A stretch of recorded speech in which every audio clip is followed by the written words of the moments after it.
قرآن کے اندر کچھ آیتیں ایسی ہیں جو آتنک کو بڑھاوا دیتی ہیں، وائلنس ٹیچنگ ہم کہیں اس کو ایک طرح سے، وہ قرآن کے اندر اس طرح کی باتیں ہیں۔ السلام علیکم ناظرین، ایل ٹی وی MANR میں آپ کا استقبال ہے۔ ابھی جو ویڈیو آپ نے دیکھا وہ ہے وسیم رضوی کا ویڈیو، جنہوں نے سپریم کورٹ میں قرآن کو لے کر مقدمہ درج کیا ہے۔ اس پہ تنقید کرتے ہوئے محبوب نگر علماء اور ان کے بھائی نے سخت مذمت کی ہے۔ دیکھیے یہ بیان۔ نحمدہ ونصلی ونسلم علی رسولہ الکریم، اما بعد۔ آئے دن جو ہے نا اسلام دشمن طاقتیں اور ملک دشمن طاقتیں اسلام پر رقیق حملے کرتے ہوئے نظر آ رہی ہیں۔ کسی نہ کسی عنوان سے، کسی نہ کسی حوالے سے اسلام کی اور محمد الرسول اللہ صلی اللہ علیہ وسلم کی، اولیاء اکرام کی جو ہے نا توہین اور گستاخی کی جاتی ہے، کبھی کارٹون کے ذریعے سے، کبھی الفاظ کے ذریعے سے، کسی نہ کسی طریقے سے اسلام دشمن طاقتیں اسلام پر حملہ آور ہیں۔ اسی سلسلے کی ایک کڑی جو ہے نا وسیم رضوی کا کہنا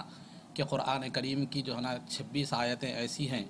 جن سے دہشت پیدا ہوتی ہے اور فتنہ و فساد پیدا ہوتا ہے، لہذا قرآن کریم سے ان 26 آیتوں کا جو ہے نا کو حذف کر دیا جائے اور ان کو ریموو کر دیا جائے۔ وسیم رضوی کا یہ جو دعویٰ ہے یہ جہالت، لا علمی پر مبنی ہے، اور ہم اس کی سخت سے سخت انداز میں جو ہے نا مذمت کرتے ہیں کہ وسیم رضوی نے نہ قرآن کو پڑھا، نہ سمجھا، نہ اسلام کی تعلیمات سے اس کو واقفیت حاصل ہے۔ وسیم رضوی نے دلیل کے طور پر ایک بے بنیاد بات کہی ہے جس کا نہ تاریخ میں ثبوت ملتا ہے، نہ کوئی عقلمند آدمی اس کو تسلیم کر سکتا ہے۔ اس نے یہ کہا کہ سیدنا ابو بکر صدیق رضی اللہ تعالیٰ عنہ اور سیدنا عمر فاروق رضی اللہ تعالیٰ عنہ اور سیدنا عثمان غنی رضی اللہ تعالیٰ عنہ، ان حضرات نے اپنے دور خلافت میں قرآن میں اللہ کے نام سے دیگر جو ہے نا اپنی طرف سے آیتوں کو ایڈ کیا۔ رضوی خود ایک دہشت گرد ہے، اس کے اوپر کئی کیسز ہے، کرمنل ایکٹیویٹیز میں ہے، کئی پیسوں کا کروڑہ روپے کا غبن کیا ہے، زانی ہے، اور بہت سارے جو ہے نا اس تحت وہ جیل میں بھی جا کے آیا ہے۔ آج وسیم رضوی جس طریقے سے جو باتیں کہہ رہا ہے، از خود قرآن پاک کی پہلی آیت آپ دیکھیں گے سورہ بقرہ سے جہاں سے شروع ہو رہی ہے، ذالک الکتاب لا ریب فیہ، اللہ تعالیٰ فرما رہا ہے یہ وہ کتاب ہے جس میں کوئی شک و شبہ کی گنجائش نہیں۔ اب جیسا کہ مولانا نے فرمایا فاتو بصورت من مثلہ، تم اگر دعوے میں اپنے سچے ہو کہ قرآن پاک اللہ کا کلام نہیں ہے تو ایک آیت جیسی لاؤ۔ تو ان لوگوں نے کیا کیا، ہاتھی جا رہی تھی تو انہوں نے کہا سورہ قاریہ کے اوپر الفیل ملفیل ومادرا کا ملفیل لہو خرطم طویل،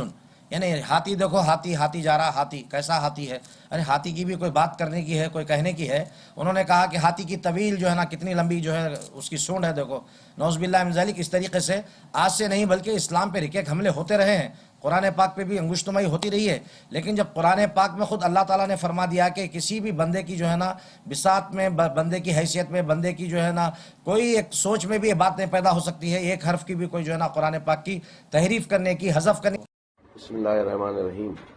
میں ایک اعلان کر رہا ہوں کہ سید وسیم رضوی سے ہمارا کوئی تعلق نہیں ہے، میں ان کا بھائی ہوں چھوٹا، نہ میری ماں کا ہے، نہ میرے بھائی کا ہے، نہ میری بہن کا، کسی کا کوئی تعلق نہیں ہے ان سے۔ وہ پاگل ہو گئے ہیں، مجنون ہو گئے ہیں، وہ جو سمجھ میں آتے ہیں وہ کرتے ہیں، نہ وہ نماز نہ روزہ کچھ کرتے نہیں، نہ ان کو دین نہ اسلام سے کوئی مطلب ہے، اس لیے وہ اس طرح کی باتیں بولتے ہیں۔ جو دین و اسلام سے جڑا ہوتا ہے اس کے دل میں خوف ہوتا ہے، وہ اس طرح کی باتیں بول ہی نہیں سکتا۔ وہ کسی کے اشاروں پہ یہ سب باتیں بول رہے ہیں، کون ان سے کہلا رہا ہے،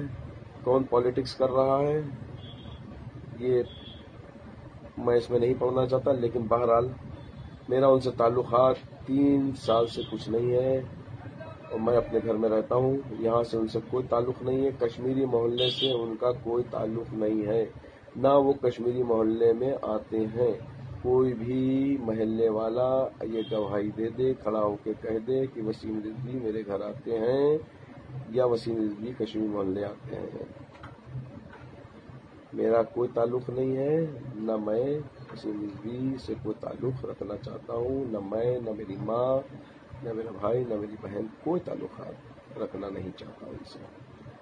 ہم لوگوں نے سارا تعلقات ان سے ختم کر دیا۔ اتنا بڑا گناہ